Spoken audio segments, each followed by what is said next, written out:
Voter പട്ടികയിൽ പേര് ചേർക്കുന്നതിനും അതുപോലെ തന്നെ നിലവിലെ വിശദാംശങ്ങൾ തിരുത്തുന്നതിനുമായി അപേക്ഷകൾ സമർപ്പിച്ച് അപ്രൂവായ എല്ലാ കേസുകളിലും പുതിയ ID കാർഡ് സോഫ്റ്റ് കോപ്പി, അതായത് എപ്പിക് കാർഡ് എല്ലാവർക്കും ഡൗൺലോഡ് ചെയ്യാവുന്നതാണ്. അതിനായി നമ്മൾ ഇലക്ഷൻ കമ്മീഷൻ്റെ ഔദ്യോഗിക ആപ്പായ ECI നെറ്റ് ആപ്പ് ഡൗൺലോഡ് ചെയ്യുക. ആപ്പ് ഡൗൺലോഡ് ചെയ്യുന്ന വിശദാംശങ്ങൾ മറ്റൊരു വീഡിയോ സൂചിപ്പിച്ചിട്ടുണ്ട്, ലിങ്ക് കൊടുക്കുന്നുണ്ട്. ആ ആപ്പിൽ നമ്മൾ വന്നിട്ട് ഡൗൺലോഡ് വോട്ടർ കാർഡ് ബ്രാക്കറ്റിൽ എപ്പിക് എന്ന ഓപ്ഷൻ നമ്മൾ ക്ലിക്ക് ചെയ്യാം. ഓക്കെ, ദെൻ അവിടെ നമുക്ക് നമ്മുടെ ID കാർഡ് നമ്മൾ ഡിഫോൾട്ടായിട്ട് എൻ്റെ ഞാൻ നേരത്തെ കൊടുത്തുകൊണ്ട് വന്നതാണ്. അല്ലാത്ത കേസിൽ നിങ്ങളുടെ എപ്പിക് നമ്പർ, പുതുതായിട്ട് ജനറേറ്റ് ചെയ്ത എപ്പിക് നമ്പർ, പുതുതായിട്ട് ID കാർഡ് അപേക്ഷിച്ച ആളുകൾക്ക് അവർക്ക് മെസ്സേജ് വന്നിട്ടുണ്ടാകും എപ്പിക് ജനറേറ്റഡ് എന്ന് പറഞ്ഞ് എപ്പിക് നമ്പർ ഉണ്ടായിരിക്കും. ആ നമ്പർ കോപ്പി ചെയ്ത് ഇവിടെ നമ്മൾ പേസ്റ്റ് ചെയ്യാം. അതുപോലെ തന്നെ നിലവിലെ വിശദാംശങ്ങൾ തിരുത്തുന്നവർക്ക് ഓൾറെഡി എപ്പിക് നമ്പറുണ്ട്, ആ നമ്പർ കൊടുക്കുക.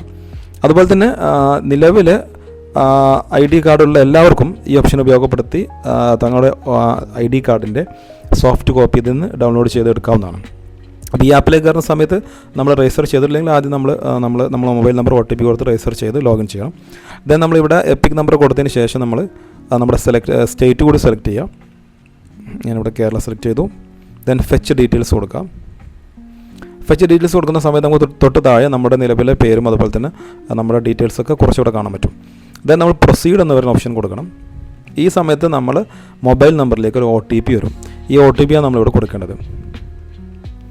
അപ്പോൾ ഇവിടെ നമ്മൾ ശ്രദ്ധിക്കേണ്ട കാര്യം, പുതിയ കേസുകളൊക്കെ ഓൾറെഡി മൊബൈൽ നമ്പർ ലിങ്ക്ഡ് ആണ്.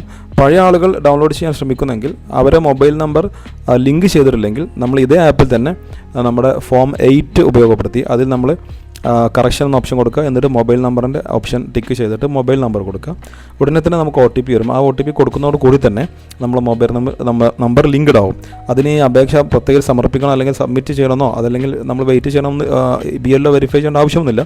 നമ്മൾ കൊടുക്കുന്ന സമയം തന്നെ OTP കൊടുത്തു കഴിഞ്ഞാൽ അത് നമ്മുടെ മൊബൈൽ നമ്പർ ലിങ്ക്ഡ് ആവും. എന്നിട്ട് വീണ്ടും ശ്രമിച്ചാൽ മതി. അപ്പോൾ ഇവിടെ OTP കൊടുത്തതിന് ശേഷം വെരിഫൈ ആൻഡ് ഡൗൺലോഡ് എപ്പിക് കൊടുക്കുന്നു. കുറച്ച് സമയം നമ്മൾ വെയിറ്റ് ചെയ്യുന്ന സമയം നമ്മുടെ മൊബൈൽ നമ്മുടെ എപ്പിക് കാർഡ് ഇവിടെ നമുക്ക് കാണാൻ പറ്റും. ഈ കാർഡും അതിൻ്റെ എല്ലാ ഡീറ്റെയിൽസും QR കോഡ് അടക്കം എല്ലാ ഡീറ്റെയിൽസും ഉണ്ട്. പുതിയ ഫോർമാറ്റിലെ കാർഡ് നമുക്ക് കാണാൻ പറ്റും.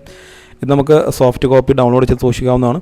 അതുപോലെ തന്നെ നമുക്ക് വേണമെങ്കിൽ തന്നെ പ്രിൻറ്റ് ചെയ്ത് കളർ പ്രിൻ്റാക്കി നമുക്ക് ലാമിനേറ്റ് ചെയ്ത് നമുക്ക് കാർഡ് പോലെ ഉപയോഗിക്കാൻ പറ്റും. പുതിയതായിട്ട് ചേർത്ത എല്ലാവർക്കും തന്നെ ഫിസിക്കൽ കാർഡ് നമ്മുടെ പോസ്റ്റ് വഴി നമ്മുടെ അഡ്രസ്സിലെത്തും. പക്ഷേ അതിനൊരു പക്ഷേ മാസങ്ങൾ സമയമെടുത്തെന്ന് വരും. അപ്പോൾ അതുവരെ നമുക്ക് കാർഡായിട്ട് ഇത് യൂസ് ചെയ്യാവുന്നതാണ്.